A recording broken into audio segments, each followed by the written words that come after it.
रामपुर नाम के गांव में एक बहुत ही बड़ी हवेली हुआ करती थी। उस हवेली में एक बूढ़ी दादी और उसका एक पागल पोता महेश रहता था। उस औरत का छोटा पोता मोहन और उसका परिवार गांव से दूर एक शहर में रहते थे। इतनी बड़ी हवेली में बस एक शांता नाम की औरत अकेली ही काम करती थी। एक दिन दादी को शांता की चीखने की आवाज आती है। दादी, दादी बचाओ मुझे, बचाओ। शांति की आवाज सुनकर बूढ़ी दादी जल्दी से भागकर ऊपर सीढ़ियां चढ़ने लगती है कि तभी अचानक उसका पैर मुड़ जाता है और वो लुढ़कती हुई नीचे आ गिरती है। बूढ़ी औरत की चीख की आवाज सुनकर शांता वहां भागती हुई आती है। दादी, दादी ये क्या हुआ आपको? ये आप कैसे गिर गई? शांता जल्दी से दादी को उनके कमरे में लेकर जाती है और डॉक्टर को फोन करती है। डॉक्टर आकर देखता है तो पता चलता है कि दादी को काफी गहरी मोच आई है। देखिए, आपको काफी गहरी चोट लगी है, इसलिए अब आपको दवाई के साथ थोड़ा आराम भी करना होगा। हे भगवान, बैठे बिठाए ये क्या मुसीबत लग गई मुझे। आप आखिर उन सीढ़ियों से गिरी तो कैसे गिरी? अरे मुझे तो ऊपर से तेरे चीखने की आवाज आई थी। लगता है जानबूझकर मुझे नीचे गिराने के लिए ही उसने ऐसा किया है। आपको ध्यान रखना चाहिए दादी, ये आजकल कुछ ज्यादा ही खतरनाक होती जा रही है। अब चाहे कुछ हो जाए आप ऊपर बिल्कुल मत जाना। दादी बिस्तर पर पड़ी पड़ी बहुत बोर हो रही थी कि अचानक तभी शहर से उसके छोटे बेटे का फोन आ जाता है। कैसी हो दादी? अरे बेटा क्या बताऊं, कल मैं सीढ़ियों से लुढ़क कर गिर गई थी तो पैर में काफी गहरी मोच आई है। क्या बात कर रही हो दादी? आपने इतनी बड़ी बात मुझसे क्यों छुपाई? मैं कल ही रीना और बच्चों को लेकर आपके पास आ रहा हूँ। तब तक आप अपना अच्छे से ध्यान रखना, ओके? अरे नहीं बेटा, उसकी कोई जरूरत नहीं है, तुम यहाँ मत आओ। यहाँ शांता है ना मेरा ध्यान रखने के लिए। मैं अब आपकी एक नहीं सुनूंगा, मैं कल आ रहा हूँ बस। मोहन की बात सुनकर तो दादी और परेशान हो जाती है, जैसे वो चाहती ही ना हो कि मोहन वहाँ आए। अरे दादी ये आपने क्या कर दिया? आपको ये बात मोहन को नहीं बतानी थी। अब देखो कल वो अपने परिवार के साथ आ रहा है, अब आप उसे ऊपर जाने से कैसे रोकेंगी? अब मेरे मुंह से निकल गया तो निकल गया, अब आने दे उसे। हम दोनों मिलकर सोच लेंगे कि क्या करना है। और वैसे भी वो 1-2 दिन में चला जाएगा, उसका काम धंधा भी तो है ना। अगली सुबह पूरा परिवार रामपुर के लिए निकल पड़ता है। कुछ ही घंटों में वो दादी के पास पहुंच जाते हैं। बच्चे तो इतनी बड़ी हवेली देखकर बस खेलने निकल जाते हैं। मोहन और रीना दादी से मिलने जाते हैं कि तभी महेश वहाँ उनके सामने आ खड़ा होता है।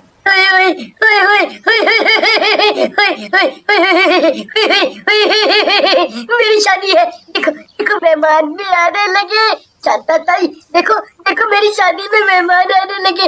तुम लोग मेरी दुल्हन से मिलकर जरूर आना। वो ना वो ऊपर ऊपर। हाँ हाँ ठीक है, अभी तुम अंदर जाओ, तुम्हें अभी अपनी दवाई भी लेनी है ना। चलो जाओ यहाँ से, कुछ भी बोलते रहते हो। शांता की बात सुनकर महेश उदास होकर अंदर चला जाता है। मनोज और रीना को महेश की यह हालत देख बड़ा झटका लगता है। ये महेश भैया को क्या हुआ? जब मैं कुछ साल पहले यहाँ आया था तब तो वो बिल्कुल ठीक थे, और ये क्या शादी शादी दुल्हन दुल्हन बोले जा रहे हैं? अरे आप अंदर चलो, आपको दादी सब बता देंगे। मनोज अंदर जाता है और दादी से मिलता है। उसके बाद वो महेश की हालत के बारे में दादी से पूछता है। बेटा अब मैं क्या बताऊं, एक दिन जब महेश छत पर खड़ा किसी की बारात जाते देख रहा था तो अचानक जाने कैसे उसका पैर फिसला और वो नीचे गिर गया। उसके सर में इतनी गहरी चोट लगी कि वो पागल ही हो गया। बस तभी से शादी और दुल्हन जैसी बातें करने लगा है। ये तो बहुत ही बुरा हुआ है महेश भैया के साथ, पर हम उनका शहर से अच्छा इलाज करवाएंगे तो देखना वो बिल्कुल ठीक हो जाएंगे। हाँ क्यों नहीं, ये तो अच्छी बात है। बातें करते करते काफी रात हो जाती है और फिर सबको नींद आने लगती है। शांता वहाँ आती है और उनको सोने को कहती है। हाँ ठीक है, मैं वही ऊपर वाले अपने फेवरेट कमरे में ही सोऊंगा। नहीं ऊपर नहीं नीचे, वो ऊपर अभी सफाई नहीं हुई है ना इसलिए। मनोज दादी की बात मान जाता है और नीचे के कमरे में ही सो जाता है।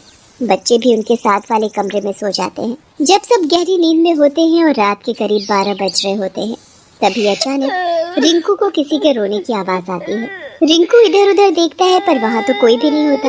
उसके बाद वो आवाज को ध्यान से सुनने की कोशिश करता है। आवाज ऊपर से आ रही होती है। इसके ऊपर जरूर कोई दूसरा कमरा है जिसमें कोई रो रहा है।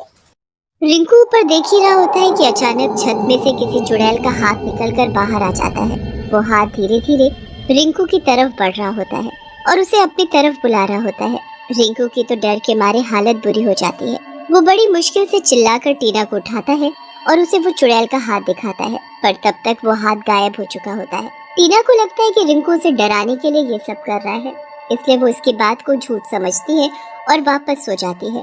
रिंकू भी बेचारा डर कर सो जाता है और अगली सुबह उसे एक बुरा सपना समझकर भूल जाता है। पर अगली रात भी रिंकू के साथ वही होता है। वो हाथ छत से निकलकर बाहर आ जाता है और रिंकू को अपनी तरफ बुलाने लगता है। मुझे मत मारो, मुझे छोड़ दो। टीना, टीना उठो, प्लीज मुझे बचा लो, प्लीज। रिंकू डर के मारे पीछे ही चलता रहता है और उसका पैर वहाँ पड़े कंचों पर पड़ता है और वो बड़ी बुरी तरह फिसलता है। रिंकू का सर फर्श पर लगने ही वाला होता है कि उस चुड़ैल का हाथ रिंकू को पकड़ लेता है और रिंकू को चोट से बचा लेता है। उसके बाद वो हाथ वापस रिंकू को अपनी तरफ बुलाने लगता है। इसने तो मुझे चोट लगने से बचाया है, मतलब ये किसी भली चुड़ैल का हाथ है जो शायद मुझे मारना नहीं चाहती बल्कि मेरी मदद जरूर चाहती है। रिंकू को डर तो लगता है, पर फिर भी वो उस चुड़ैल के हाथ को पकड़ता है और वो चुड़ैल उसे ऊपर खींच लेती है। रिंकू एक अंधेरे कमरे में खड़ा होता है और उसके सामने एक चुड़ैल होती है। चुड़ैल को देखकर रिंकू की हालत बुरी हो जाती है। चुड़ैल, ये तो चुड़ैल है, ये मुझे मार डालेगी। और ये मैं कहाँ आ गया? ये किसका कमरा है? और तुमने मुझे ऊपर खींचा है ना? प्लीज प्लीज मुझे छोड़ दो, मुझे जाने दो। नहीं, कभी नहीं। अब तुम्हें मुझे यहाँ से आजाद करना होगा, तभी मैं तुम्हें छोड़ूंगी। आजाद? पर कैसे? और तुम्हें यहाँ कैद किसने किया? उस बुढ़िया ने जिसका पैर मैंने तोड़ दिया। वो तो मेरी परदादी है और वो तुम्हारे साथ ऐसे क्यों करेगी? वो तो बहुत अच्छी है।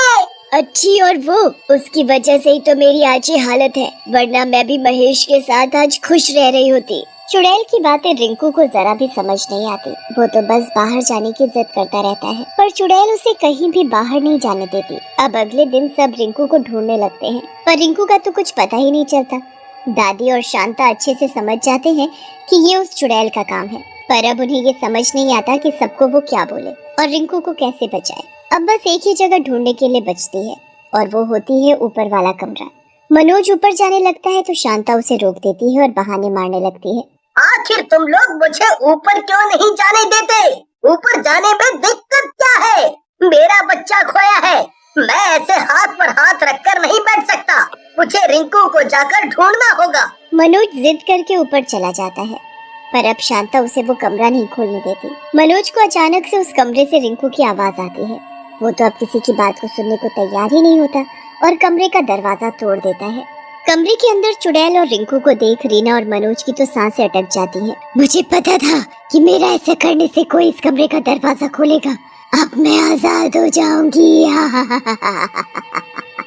और अभी तो मुझे उस दादी से अपनी मौत का बदला भी लेना है। मेरे बच्चे को छोड़ दो। और ये तुम मेरी दादी को लेकर क्या क्या बोले जा रही हो? दादी बताओ ना, ये आपको लेकर ऐसे क्यों बोले जा रही है? अचानक वहाँ महेश भी आ जाता है और वो उस चुड़ैल के पास जाने की जिद करने लगता है। उसे उस चुड़ैल से जरा भी डर नहीं लगता। मेरी दुल्हन, मेरी दुल्हन, मेरी दुल्हन, मेरी दुल्हन। ये सब क्या चल रहा है यहाँ? कोई हमें सच सच बताओ। अब तो तुझे सबको सच बताना ही होगा। जब तू अपने मुंह से सारी सच्चाई बताएगी तभी मैं रिंकू को आजाद करूंगी, वरना मैं अभी इसकी जान ले लूंगी। नहीं नहीं, मैं सब कुछ सच बताती हूँ। ये चुड़ैल महेश की होने वाली बीवी थी। मैं इसे बिल्कुल पसंद नहीं करती थी क्योंकि ये बहुत ही गरीब घर की थी, पर महेश ने मेरे खिलाफ जाकर शादी कर ली और मैंने एक दिन मौका देखकर इसे इसके ही कमरे में आग जलाकर मार डाला। तभी वहाँ महेश आ गया और उसने सब देख लिया। उस दिन से महेश पागल हो गया। आप किसी के साथ ऐसा कैसे कर सकती हो दादी? सब लोग उस दादी को घर में अकेला छोड़कर चले जाते हैं। चुड़ैल रिंकू को छोड़ देती है उसका मकसद तो बस सबके सामने सच लाना होता है